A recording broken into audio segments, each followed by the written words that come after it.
Howdy, and welcome to Someone Should Know. I'm your host, Lydia Shaw.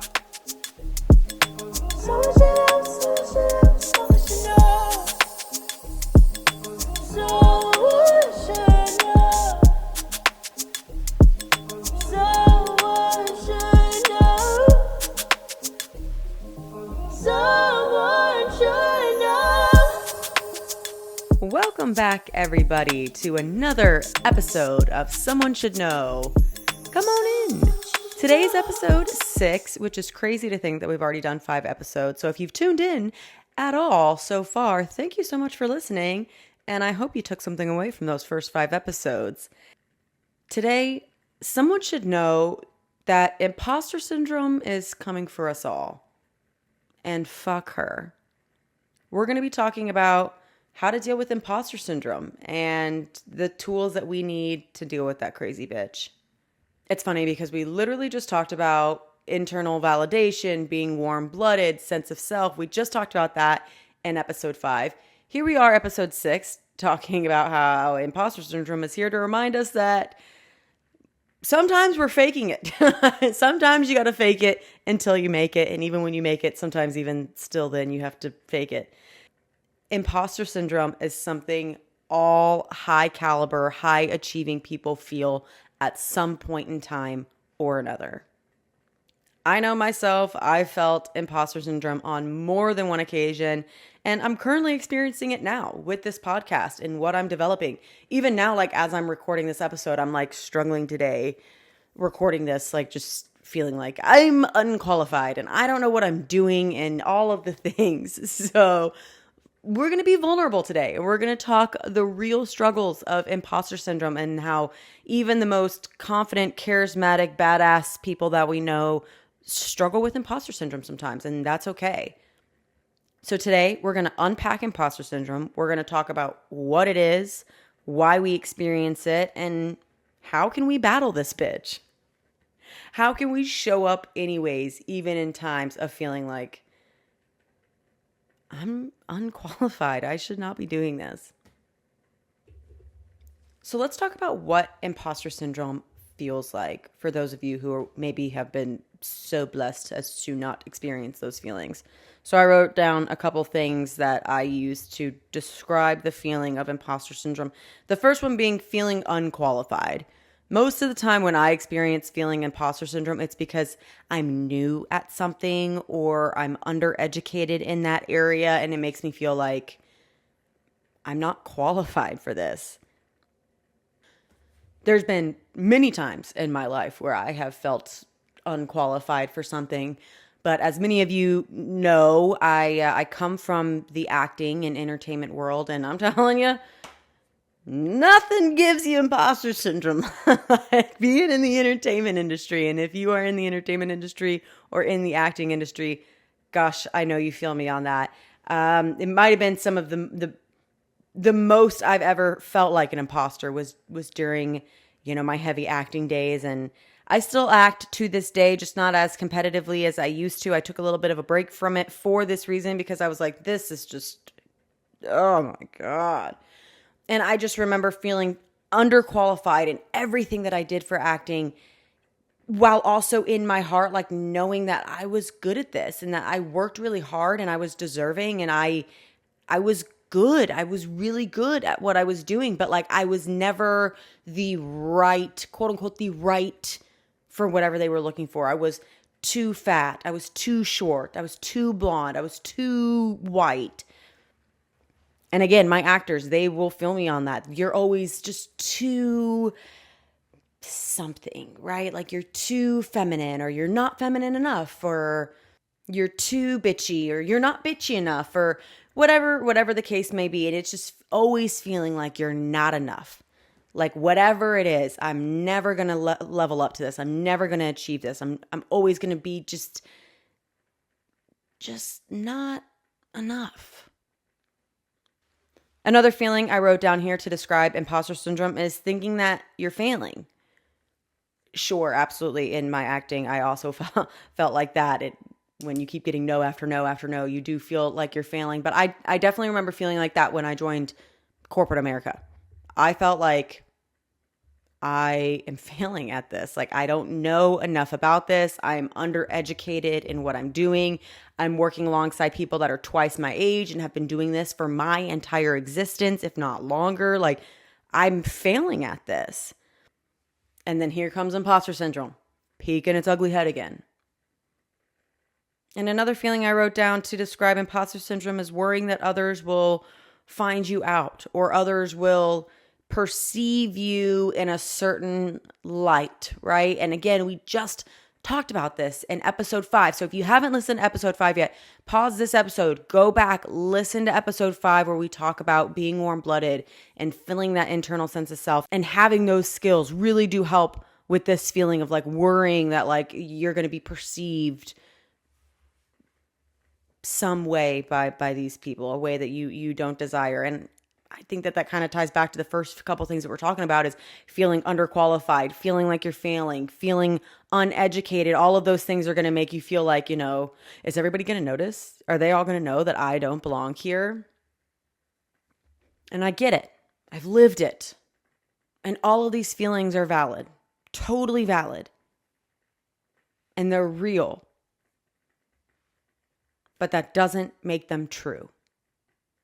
And this is not the only time you're going to hear me say that. Not just as it pertains to imposter syndrome, but just in general with some of the thoughts and the things that we say to ourselves. Sometimes they're loud, egregious, obnoxious, obsessive even. That does not make them true. So why does this happen to us? Why do we experience imposter syndrome? I think the biggest reason this happens to us is because it's our brain and our body's way of protecting us. I know, as like counterintuitive as that sounds, our brain is hardwired to protect us. It is a risk machine, constantly assessing new risk and new danger. That is what it is designed to do. So when we adventure into new, unfamiliar territory, whatever that might be, a new job, a new skill, a new school, our brain and body is going to interpret that as risky, as intimidating, as scary. And that's okay, because like in some regard it is, right? Trying new things is scary. For whatever reason, I just thought of an analogy of like the first person to build a boat, right?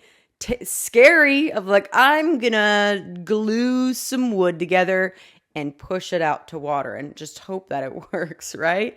It's new, it's risky, it's scary. And sure, not every decision that we make, that we experience imposter syndrome on, is life or death, such as building a boat, but it feels like that sometimes. Trying something new is scary. But being unqualified in something new is growth knocking at your door. Every expert was once unqualified. The person that built the boat do we know the name of that person? Is that like a well-known fact of who built the first boat? Does anybody know? Anyways, that person who built the boat was once unqualified to do so. He was just like winging it. That person at your office who seems like they have it all together, they know everything about all of it, and they just like are the shit. They were once the new kid. It was once their first day. Meryl Streep, the GOAT, was once in acting class in local theater. Every expert was once unqualified. But to be an expert, you have to begin. So how do we handle imposter syndrome? How do we deal with those feelings of feeling inadequate and underqualified? I don't know. I don't know. No, really, I don't know. No, really, I don't know. I'm going to tell you some action items, some strategies that we can work on together to grow in this muscle. And I know you hear me talk about that all the time, grow in the muscle, grow in the muscle. But like no truer words have ever been spoken. If you want to build a skill, you have to grow the muscle. You just have to do it again and again and again. And that also comes down to battling imposter syndrome or battling any type of mental bleh. So the core principle I want to impress upon you when dealing with imposter syndrome is to do it afraid. If there is something this podcast has taught me recently, it's that sometimes the fear doesn't pass and you have to do it afraid. There's no good way around it. You're just going to have to do it afraid. You're just going to have to do it with the imposter in your head. You're just going to have to do it. And this is when leaning on that self-validation, on that warm-bloodedness, this is where that skill really comes in handy. So here's a couple strategies that I've written down here for you that you can take away today to help you deal with imposter syndrome the next time she peeks her ugly head.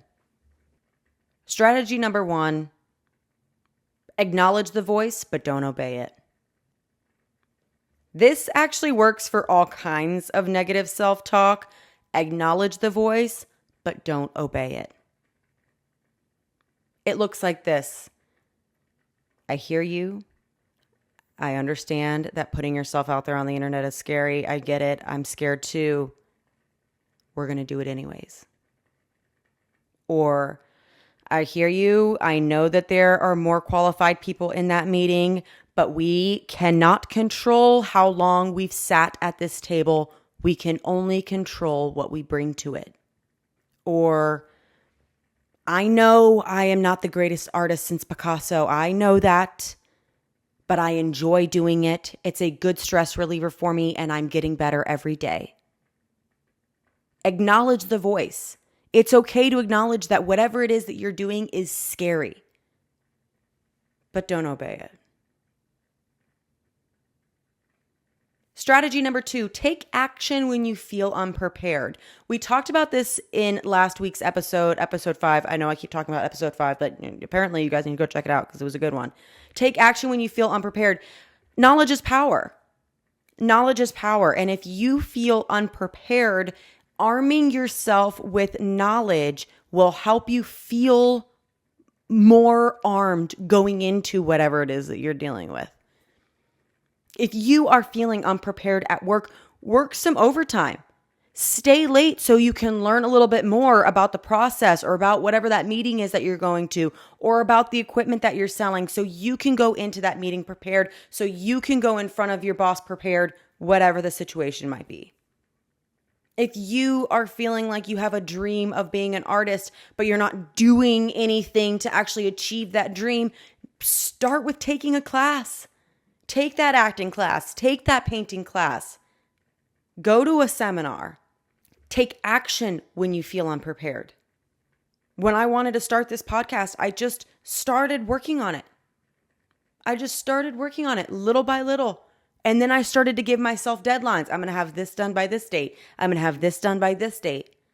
And I just started taking action and little by little gaining confidence and like, okay, I'm actually doing this. I'm doing the damn thing. And then like, here we are now. It's born and you're listening to it.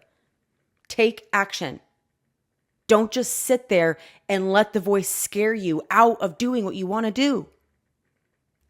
Strategy number 3, this is a big one. This is a reminder for me as well as it is for all of you. I think we could all use this reminder, again, especially for those high caliber individuals, which is focus on effort over perfection. Have you ever heard the term, make it exist, you can make it good later? Just make it exist first. Just do it. Just get it out there. Because like the longer you don't also, like the louder and more intense that imposter voice gets, right? See, I told you you were too chicken to do it. You were never going to do it. Right? It just gets louder and more aggressive. versus you just doing it, you just putting effort towards it, even if it's not perfect. Sure, for me, and I'm sure for many of you, I'm going to get that little imposter voice that's like, see, it's not good enough. You could have done better, blah, blah, blah, blah, blah, blah. But like, they can't say I didn't do it. That voice can't be in my head being like, see, you're never going to do it. You're never going to get there. It's not saying that. And strategy number 4, accept that failure is part of the process and very, very necessary for the process. I also want to be like at the destination. I like want to be like at the finish line. I like want it to be like, I did it. But let's not forget that the journey is the point. It is the point.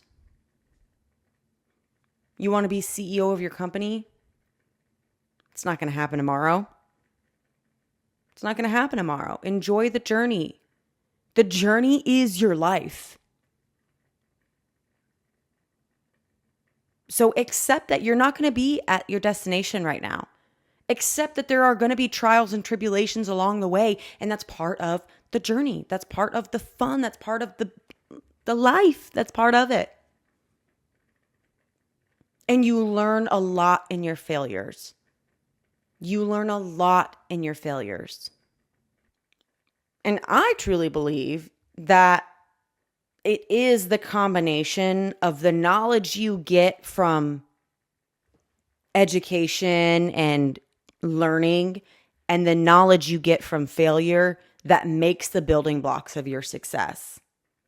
Knowledge alone is not enough to get you there. Failure alone sure as shit is not enough to get you there. It's the lessons that you take along the way that lead up to your success. And know that you don't have to get it right the first time. You don't have to get it right the first time. Just keep going. I wrote down over here to the side, and I'm curious to see what some of my mamas in the group think about this sentiment, because I'm not a mom yet. I hope to be soon. But whether y'all believe it or not, moms are so great with battling imposter syndrome because they're just going to do it. Moms are just going to do the damn thing. My kid wants to play soccer. I have literally no idea what soccer is about, but I'm going to figure it out.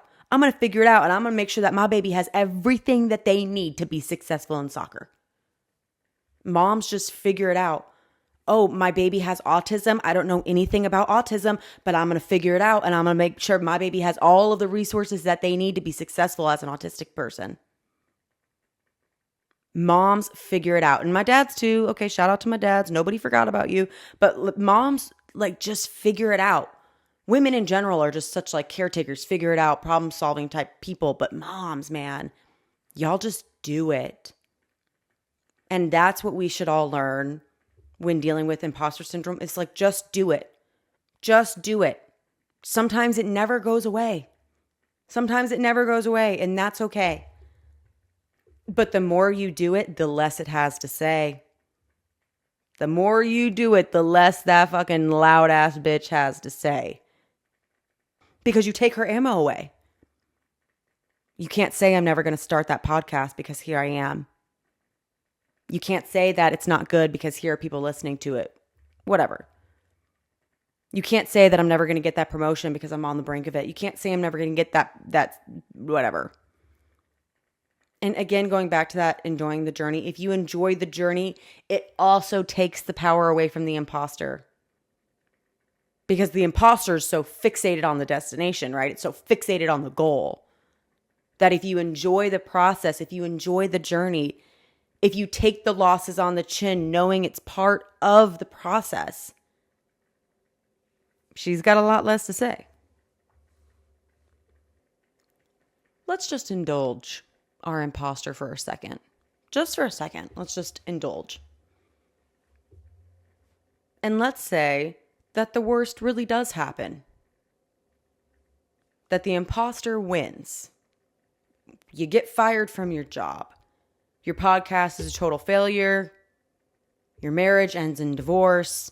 You fall on your face in front of everybody, humiliating. You fall on your face. what really happens? Right? You keep spinning. You will survive. You've survived a hell of a lot worse, and you're going to survive that, and you're going to be okay. So to just give you some perspective and to ground you for a second, if worst came to worst, you would be okay. And if you wouldn't be okay, it's time to start putting some systems in place so we can ensure that if worst comes to worst, we're really okay. But growth comes from showing up anyways. Showing up anyways. Even when you're scared, even when everything's stacked against you. You show up anyways. And the payoff to looking your imposter in the face and saying, I'm not scared and I'm going to try anyways, the payoff is confidence. The payoff is self-worth. The payoff is feeling like that bitch. All right, so as we step away from each other for another week, here are some actionable items that you can work on this week to help battle any imposter that you're currently dealing with.